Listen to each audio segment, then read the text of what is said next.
Hello, guys. Hope you can hear me okay.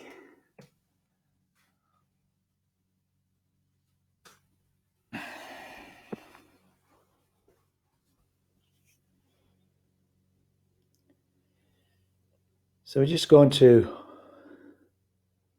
wait a while a few minutes to allow people to arrive.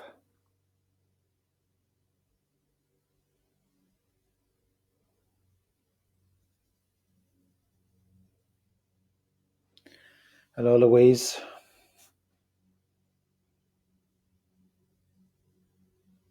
So just sit back. Hello, Stuart.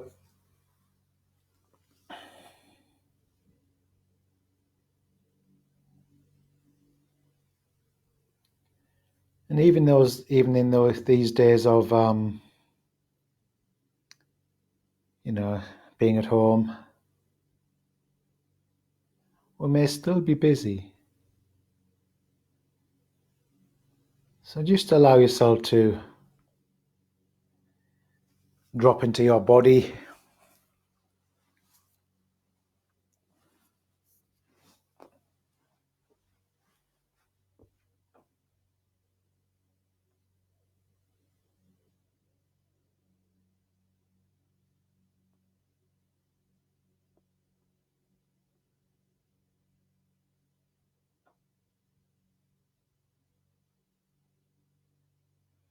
Before we begin,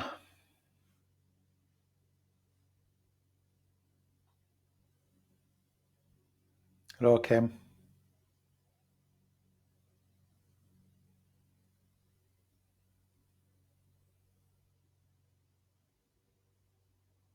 So we're not rushing onto anything. Just going to take our time.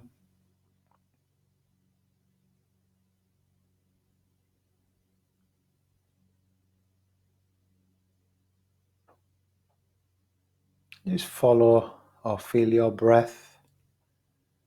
Listen to any sounds present.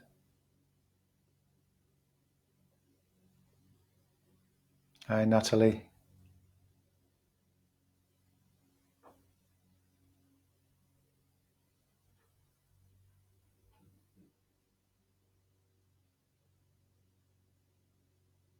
Just taking a couple of minutes.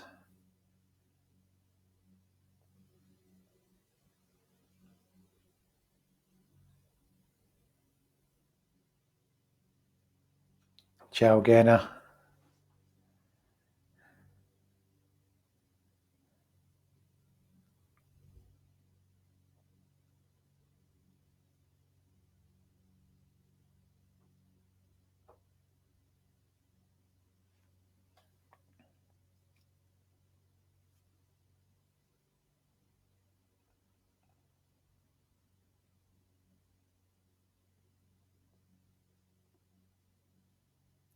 So just feel that movement of the breath, the rising and the falling.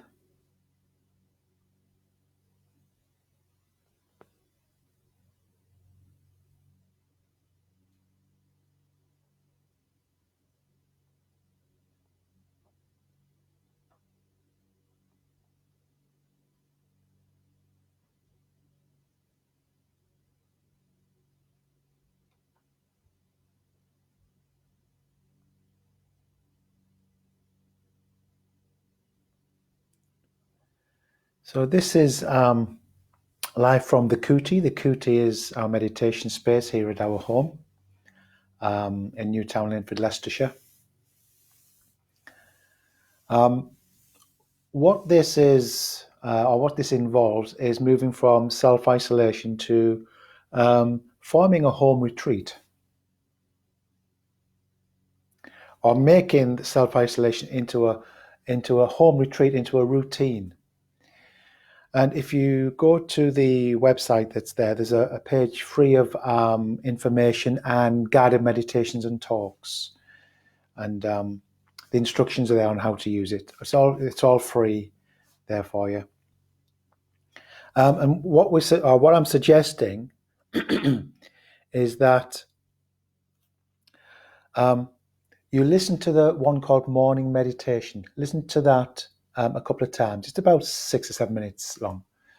You listen to that one, and then that's to be practiced as you wake up in the morning, because it's so very easy to wake up and to go into the head, particularly at the moment with what's going on, and then to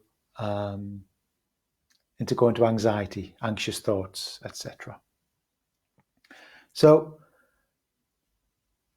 instead of that, what the practice guides us into coming back into the body, tuning into your body, tuning into your mood, rather than going straight into the head or getting straight out of bed and getting on with the day. It encourages you to take 6 or 7 minutes just to be with yourself. And then what I suggest is that you take 2 or 3 20-minute periods during the day and take one of the other guided meditations and just sit quietly or lay down and just listen to the guided meditation.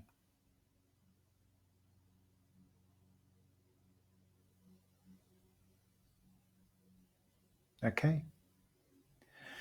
So it's a way of starting your day tuned into yourself.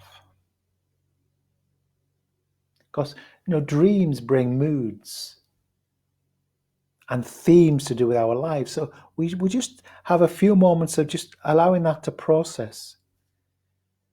You might notice feelings and moods that you didn't realize you had. And then 2 or 3 other periods, maybe 15, 20 minutes, where you just listen to the meditations.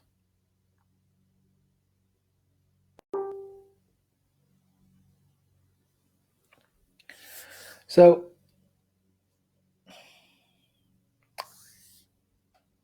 want to tell you a little story about something that really happened and then build on it. Because we will be doing this during this period, what I'm going to talk about.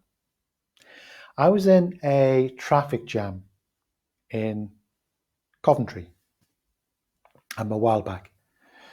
And I was sitting and I just looked to my left. And there's a woman walking along the road and texting. Nothing remarkable. We all do it occasionally. It's not a judgment. I turned back and I tapped my steering wheel. I think it was Bohemian Rhapsody was on, I think, Queen. And then I turned again just a second or two later and noticed she was leaning forward and rushing and texting. And I played with the word texting. And the word nexting came to mind. And I thought, that's what she's doing. And then it's what most of us do most of the time. We are nexting. So what do I mean by that? It's almost like she was leaning into the future. This moment wasn't, and this is sort of subconscious. It's not what I want. It's not what we want. So we lean forward into the future, trying to get into the next moment, missing what's here. Because all we have is this moment in all its glory. But our attention goes on the imagined next moment. It might be better or it might be worse. So if it's going to be better, I need to be there and to enjoy it. And if it's going to be worse, I need to be there to fix it. But it's like we skim across life when we do that. When we involved in nexting, we skim across life. And it's sort of a horizontal existence. And it's not very satisfying. What we want is depth. We yearn for depth, for a kind of stillness. So why am I talking about this? Because particularly through this period, I think there'll be a lot of nexting. Let's get this period over and done with. And I think it's a real missed opportunity. This period will last as long as it lasts. and we take our necessary precautions. We do what we can. But see, what I was on a call this morning to a group of students at the university, and one of them said, "You know what? I've played Monopoly this week, and it's the first time I've done it for 10 years. And I didn't touch my phone for 4 hours. She'd forgotten all about it." So it's a way, this period is a way of getting in touch with the simple things of life again. We've lost touch with them. Sitting at a window watching the birds, listening to the birds, sitting in your garden with a cup of tea.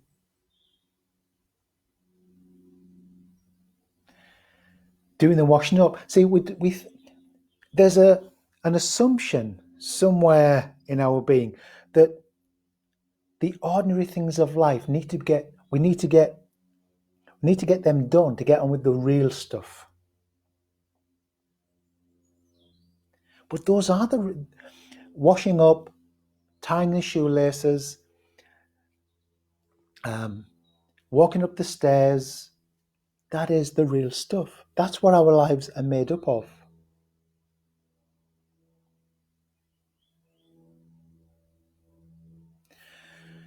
So I'm going to give you some home practice. I'd like to notice when you're nexting, when you're over there. So it's a kind of futuring, sometimes we're pasting. Okay. More often than not, I think we're nexting, we're leaning into the future.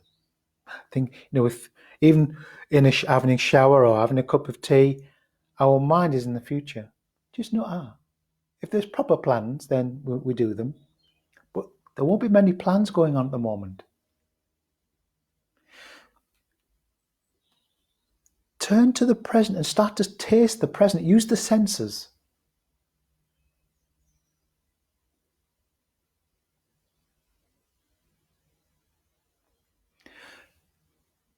Think of these weeks or months as a long pause, a time to, instead of like that, we're going like that.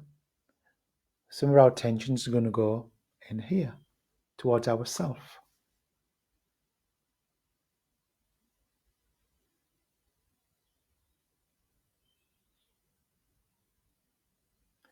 So notice when you're nexting, when you're up and away. Hello, David.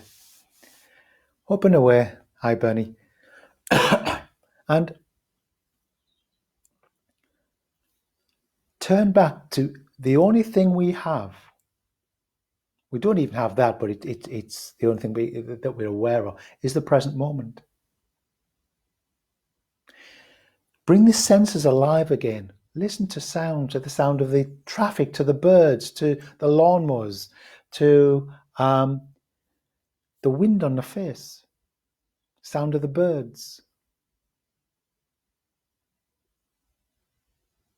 Do some stretching.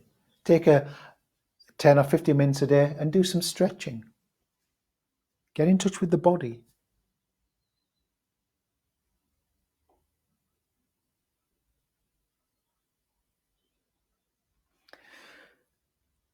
See, we do this nexting, and we're in a rush to get. It's almost like we're in a rush to get to the finish line. But we're gonna get there, of this period, but also of your life. Our lives have a finish line, and we're going to get there. But it's almost like we're rushing to get there. We wouldn't call it that, but where does it end? So come back. Start to taste life. Taste it. Feel it. The simple things.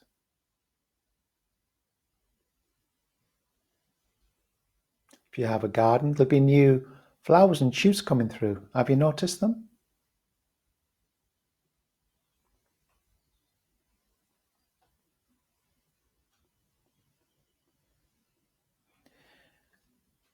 This is a time to take the medicine of mindfulness, of being quiet, of pausing. pausing is a medicine. It's good for us.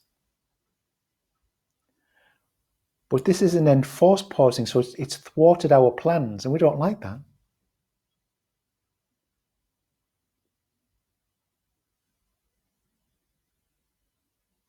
We don't like being thwarted. But this is a big thwart. Yeah? We have no option. So it's a real opportunity. And come out of the drama. We're addicted to drama. What if this, and what if you all get this, and what if this happens, what if that happens? It's all drama. There's no enjoyment, there's no pleasure in drama. If you really pay attention, it's not pleasurable. Come out of the drama and come into a life of no drama. One of my teachers, Charlotte Joko Beck, a life of joy is a life of no drama.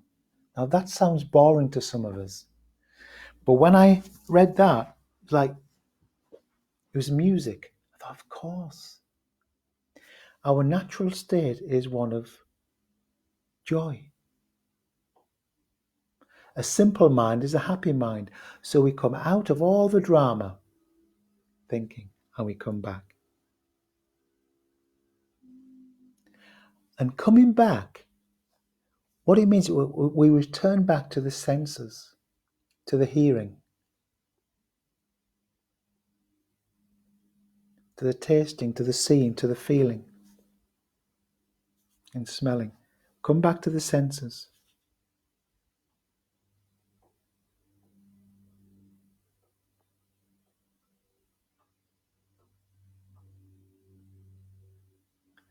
So I'm going to guide us through a short meditation on coming to your senses.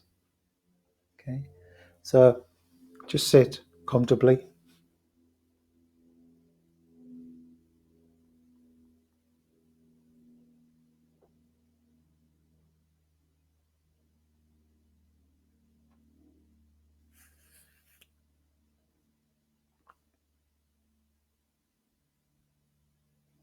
You can close your eyes if you wish, or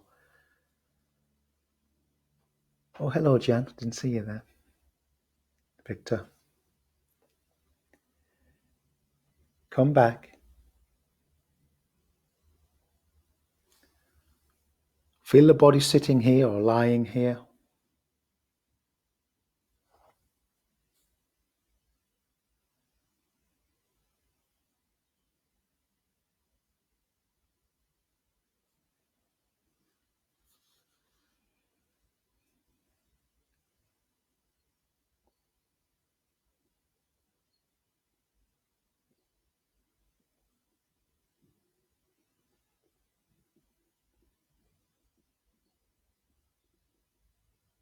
Tuning into the body, sensing the body.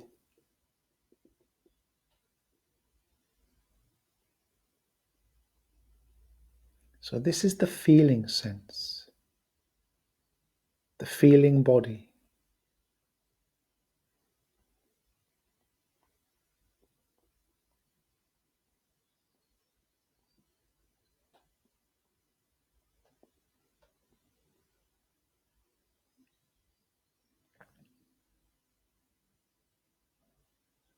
Feel the movement of the body as it breathes, there's a rising and a falling.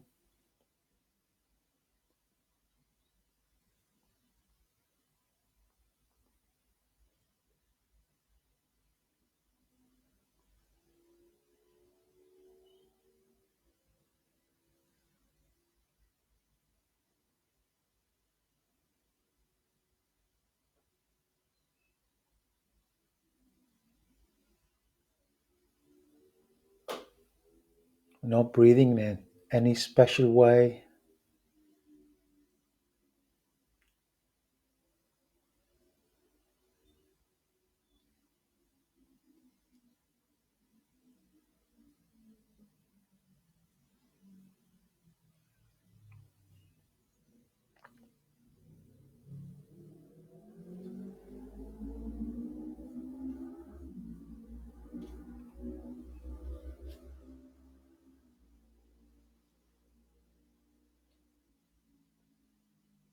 Just feeling that movement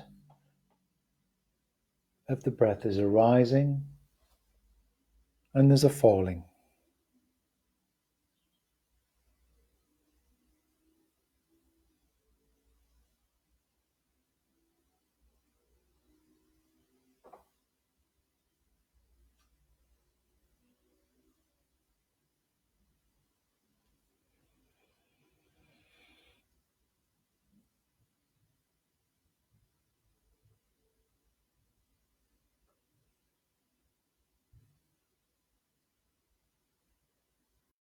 And just switching your attention, noticing any sounds.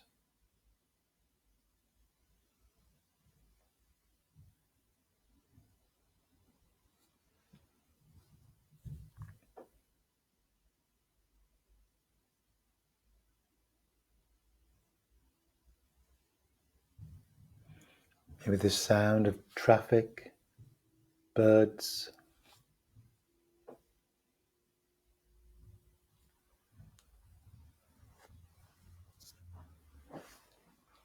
Maybe creaky floorboards or the mumbling of voices.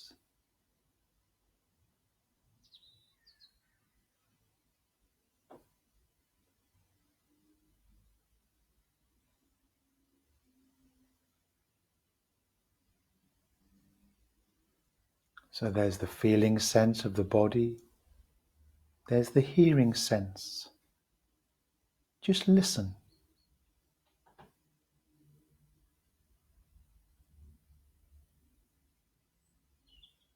It's effortless.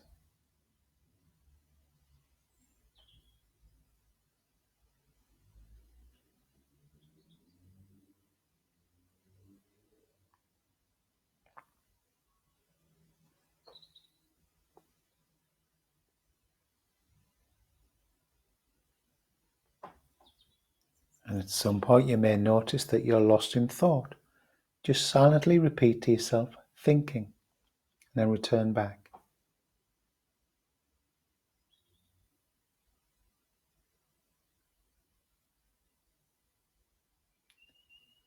That's the drama. Come back to no drama.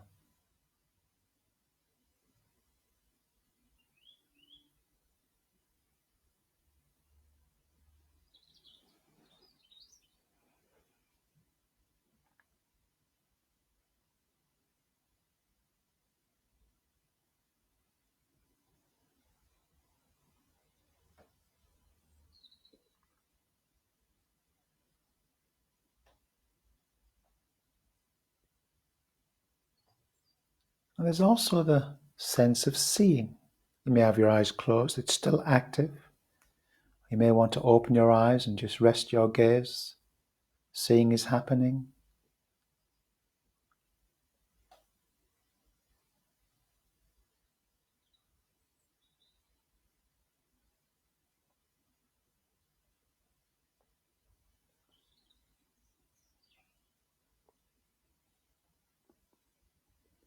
And just notice the tendency to want to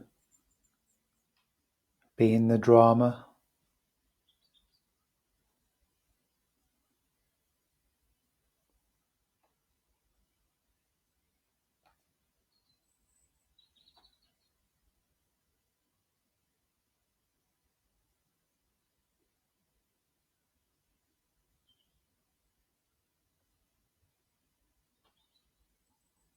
We don't need the drama.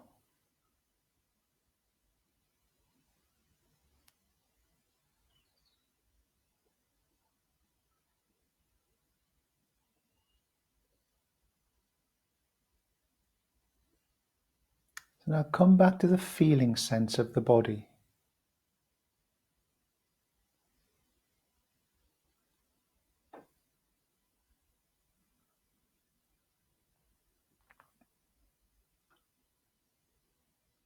The feeling sense and the hearing sense are predominant in meditation.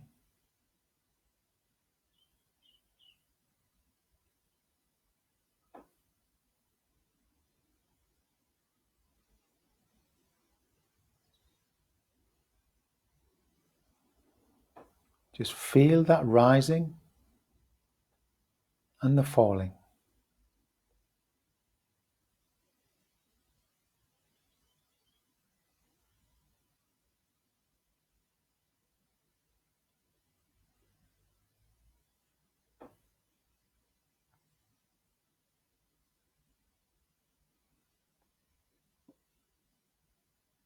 You nexting? Just notice.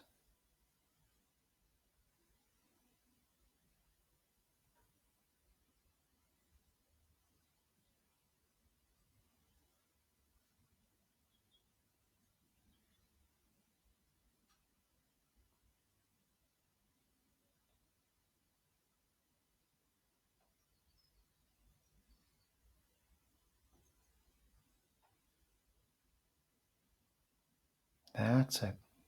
Nothing to achieve.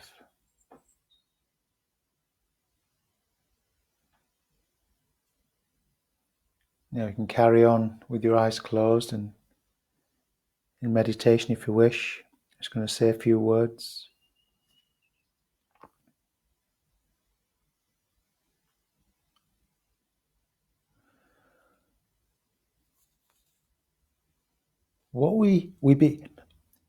Let me put it another way. We're all fascinated. Every human being is fascinated. And we're fascinated with our own drama. We're fascinated with thought.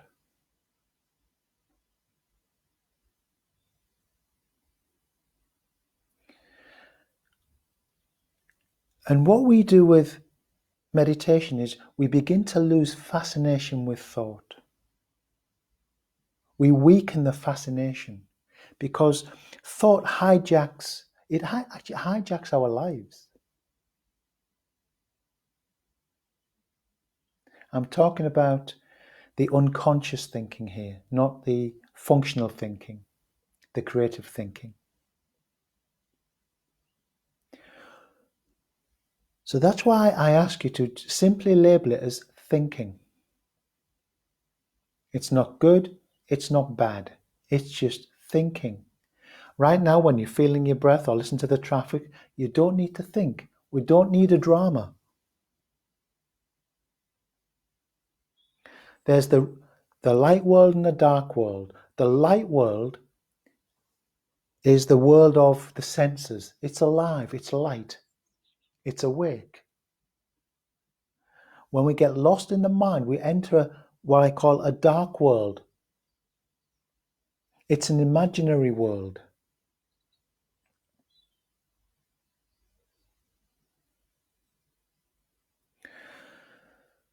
So don't try to stop thinking. Or don't try to have a blank mind. We simply label it as thinking.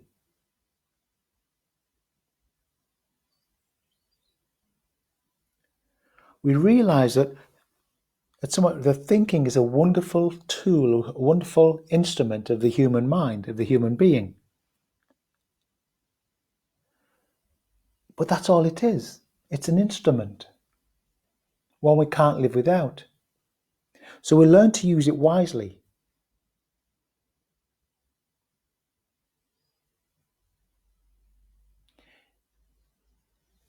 We are the master. Thinking, the thinking mind, is the servant. The roles have got reversed. And that's why our lives don't work as well as we want them to. There's a misidentification going on. So we turn it around again. Thinking, thank you, but no thank you. And we come back to real life. Real life is hearing, seeing, smelling, tasting, feeling. That's what real life is. That's where the joy is. When we're nexting, we're looking over there for either joy or to make sure nothing upsets us.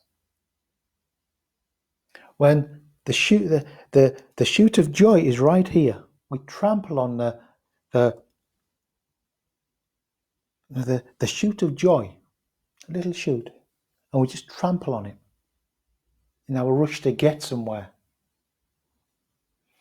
And over the next few weeks or few months, it's an ideal opportunity to, okay, I'm enforced to live differently. So let's really take advantage of it. Let's take this opportunity. Let's not fight it.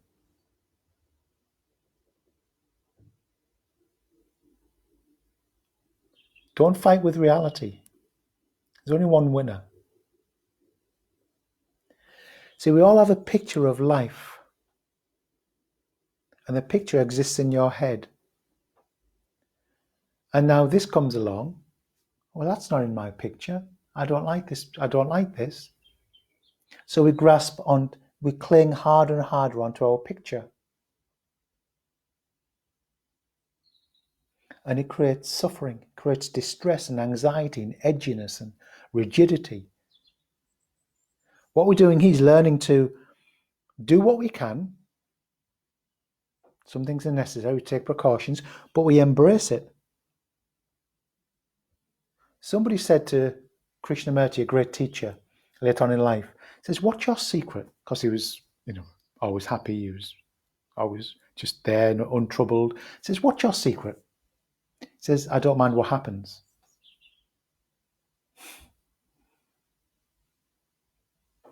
I embrace everything.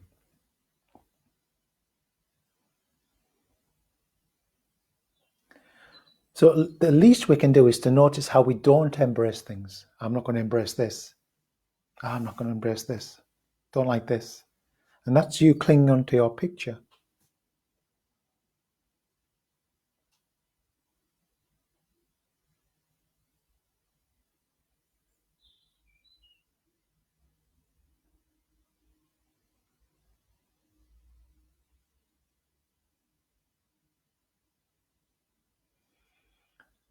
So as part of your home retreat, there's taking the longer sessions 2 or 3 times a day. Listen to the meditations, maybe do some stretching. There's some exercises on that page I pointed you to. There's also the previous meditations we did last week. The first one was about the 2 daggers and the story of This Will Pass. And the second one was about thought hooks. Okay, they're on there too, and this one will be on that page later today.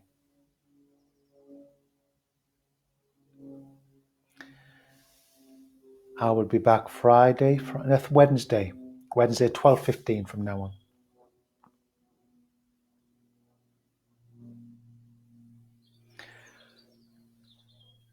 Notice when you're nexting, when you're nothing wrong with it. We just know, nexting. Let's just listen to the sound of the traffic. I was in just to finish, I was in a meeting with one of my teachers years ago. There was a group of us in a seminar, and we were all talking all these opinions about Buddhism and the Dharma and the Buddha and life, and we knew what we were talking about. Obviously, all these views and opinions banded about, and he'd had enough. He just can you hear the traffic?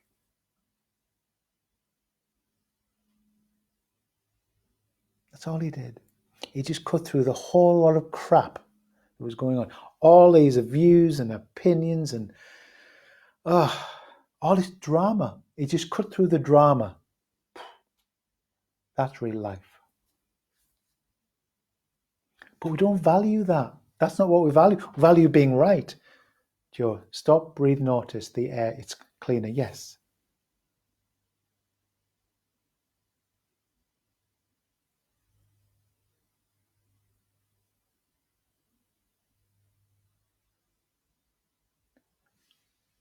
Okay. See you Wednesday, hopefully at 12:15. I'll be here, guys. And yeah, well, do something else. Okay. Have a good day. Bye-bye.